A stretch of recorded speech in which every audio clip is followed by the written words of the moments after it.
دي نيسان جي تي ار، واحدة من أكتر الأسماء الأسطورية في تاريخ السيارات. بس قبل ما توصل للمرحلة دي خدت وقت طويل جدا. نيسان ما استهدفتش بس تصنيع السيارات السريعة، لكنها بنت أيقونات.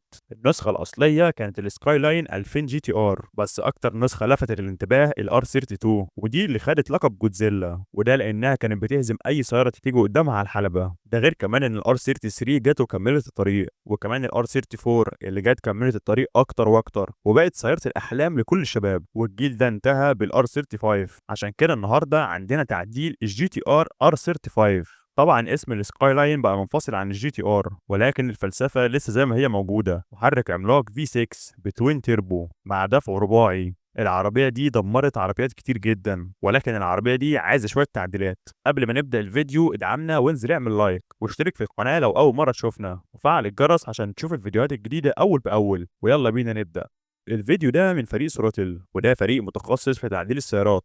اول حاجه هنبدا بالسسبنشن، وده سسبنشن احترافي من اي بوكس، وده بيكون قابل لتعديل الارتفاع. وكمان السسبنشن بيجي معاهم عمدان التوازن، غير كمان ان شكلهم جميل جدا. والنوع ده من السسبنشن بيستخدم على تعديلات كتير جدا، وده لان كفاءته عاليه جدا. فعلى طول اول حاجه هيبداوا يفكوا اجزاء السسبنشن الامامي، بعد كده هيشيلوا السسبنشن ذات نفسه، وهيبداوا يفكوه عشان يشيلوا السبرينج بتاعته، وهيجيبوا السبرينج الجديده ويركبوها مكان القديمه، وهياخدوا السسبنشن ويركبوه مكانه تاني في العربيه. ولو سالت نفسك هم ليه غيروا السبرينج بس، هقول لك لان ممتص الصدمات في السسبنشن بتاع الجي تي ار الاصلي كويس جدا واحسن من المعدل، عشان كده هنا هم غيروا السبرينج بس. وكمان هيشيلوا عمود التوازن القديم وهيركبوا مكانه الجديد، وده بيكون شكله حقيقي شكله جميل جدا. وبكده يكونوا خلصوا السسبنشن الامامي. بعد كده هيفكوا السسبنشن الخلفي، وهيبداوا برضه يشيلوا السبرينج من السسبنشن الخلفي وهيركبوا السبرينج الجديد. وهنا السبرينج ده بيكون على قطعتين بيركبوهم وبيقفلوا السسبنشن، وبكده يبقى السسبنشن الخلفي خلص، فهياخدوه ويركبوه مكانه، وده بيكون شكله النهائي. كمان هيشيلوا المصفحه الخلفيه وهيبداوا يفكوا عمود التوازن الخلفي،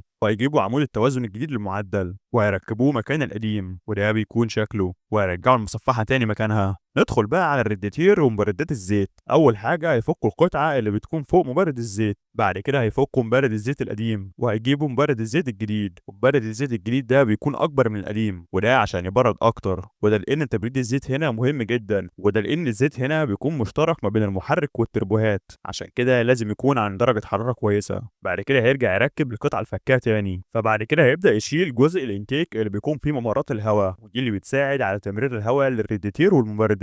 هيبدا يشيله، وبعد كده بيظهر قدامه الرادياتير، باين قوي على الرادياتير ده انه قديم ومتهالك، فهيبدا انه يشيله وهيجيب الرادياتير الجديد المعدل، وده بيكون الومنيوم، وفتحات التهويه اللي فيه بتكون اكبر، وده هيساعد على تبريد افضل للمحرك، وده طبعا اللي الار 35 محتاجاه. بعد كده هيرجع يثبت كل فتحات التهويه اللي شالها. بعد كده بقى هندخل على انتيك سيستم، وكيت الانتيك ده بيكون من اسف، ولا بيكون متكون من فلاتر الهواء والممرات. كل حاجه هنا بتكون من الكربون فايبر، وده عشان تكون خفيفه وبرضه ما تسخنش بسهوله. شكل الكربون فايبر جميل جدا، وده طبعا هيدي لمسه جميله لشكل المحرك. وكمان جابوا غطا محرك جديد من الكربون فايبر اي بي ار، وده هيكون جميل جدا وهيحافظ على درجه الحراره. فعلى طول اول حاجه هيبداوا يفكوا نظام الانتيك، هيفكوا الخراطيم والحساسات وهيشيلوا الوصله اللي بتوصل بالفلتر، وكمان بعد كده هيشيلوا الفلتر. هيكرروا نفس العمليه دي في الجزء الثاني، وده لان الانتيك هنا بيكون على جزئين. بعد كده هيبداوا يركبوا وصلات الانتيك، بس للمعلوميه هنا وصلات الانتيك طويله شويه، وده لانها هتاخد مكان البوكس بتاع الفلتر وهتكون متقدمه لقدام شويه. فبعد كده هيركبوا وصلات الكربون فايبر دي في مكانها، وكمان هيركبوا فلاتر الهواء، ودي هتتركب من قدام لان زي ما قلنا الفلاتر هتترحل لقدام شويه. وطبعا كل ده هيساعد في تزويد كميه الهواء اللي داخله المحرك، وده معناه ان المحرك هيكون اقوى. بعد كده هيشيلوا كفر المحرك الستوك وهيركبوا مكانه الكفر الجديد الكربون فايبر، حقيقي شكله جميل جدا. بعد كده هندخل على نظام الفرامل. اول حاجه هيبدا يفك الكاليبر،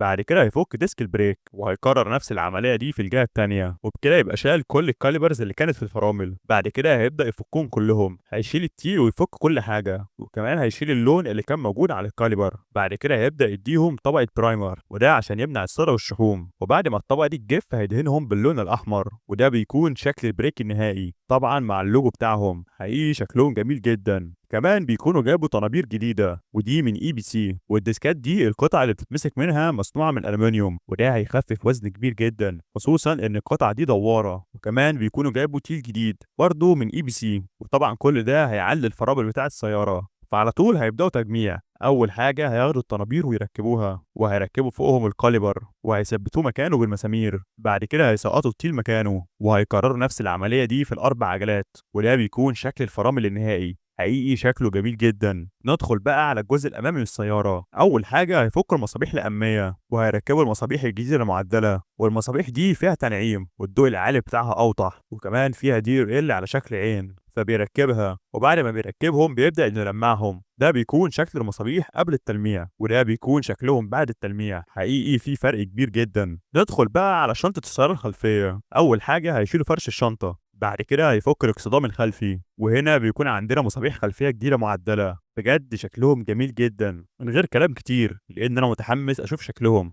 هيبداوا يفكوا المصابيح القديمه وهيركبوا المصابيح الجديده وهيثبتوها، وده بيكون شكل المصابيح الجديده في الاكسدام. طبعا شكلها مطفي ومرعب جدا، بس اكيد دي لما هتشتغل شكلها هيتغير. فعلى طول هياخدوا الاكسدام الخلفي وهيثبتوه مكانه في العربيه، وده الشكل النهائي بعد التعديل ده. بعد كده بيجيبوا الاكسدام الامامي وبيبداوا يفكوا السبليتر القديم اللي كان فيه، وده لانه كان مصنوع بالبلاستيك. فهيغيروه ويركبوا مكانه واحد جديد من كربون فايبر اي بي ار، وده معدل بالكامل فيه فتحات تهويه لتهويه الفرامل. غير كمان ان شكله جميل جدا، وده هيدي شويه داون فورس على السياره. فعلى طول هياخده ويركب عليه الاكسدام الامامي وهيثبته من تحت بالمسامير، وده بيكون شكله. هياخد الاكسدام كله ويثبته مكانه في العربيه، وده بيكون شكله النهائي. ندخل بقى على الجنوط والاطارات، وهنا معانا جنوط من فولك ريسنج تي اي 37. حقيقي شكلهم جميل جدا. على طول هياخدوهم عشان يركبوهم في العربيه. طبعا اطارات الجي تي ار عريضه جدا، وده لانها سياره رياضيه، وده بيكون شكل الجنوط بعد التركيب.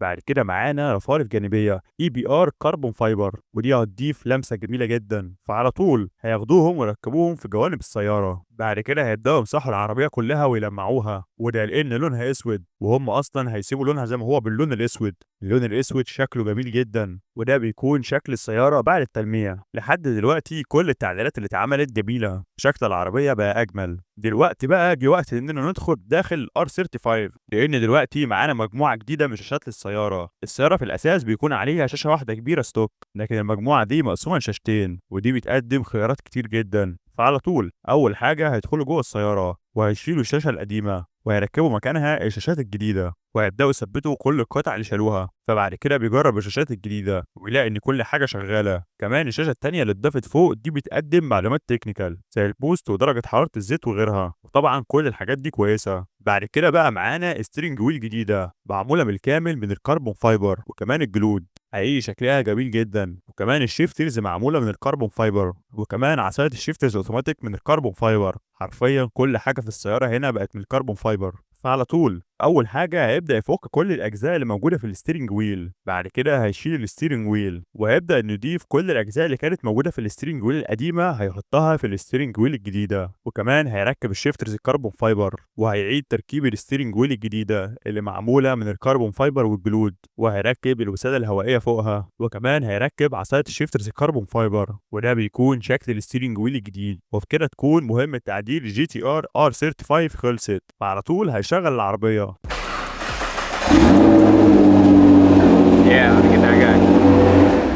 بس طبعا لازم اشيك على المصابيح الاماميه والخلفيه، لانهم ممكن يعملوا ايرور في الاكواد. تعالوا الاول نشوف شكل المصابيح الخلفيه الجميل. بجد كلمه جميله قليله جدا عليها، شكلها هادي وجميل جدا. بجد المصابيح دي غيرت شكل ظهر العربيه. تعالوا بقى نشوف شكل المصابيح الاماميه. طبعا المصابيح الاماميه فيها اضاءه باللوجو بتاعهم، وده لوحده تعديل مميز جدا. بجد التعديلات دي قد تكون بسيطه، لكنها بتعمل فرق جميل وبتخلي شكل العربيه افضل بكتير. دلوقتي بقى هياخدوا العربية ويطلعوا بيها. ما تخافوش، هسيب لكم لقطات العربية في نهاية الفيديو. وبكده يكون فيديو تعديلات النهارده خلص. كفاية ان احنا كان معانا جودزيلا. لو الفيديو عجبك ما تنساش تعمل لايك، وقول لنا رأيك في الكومنتس عن التعديل الجميل ده. اشوفكم الفيديو اللي جاي. سلام.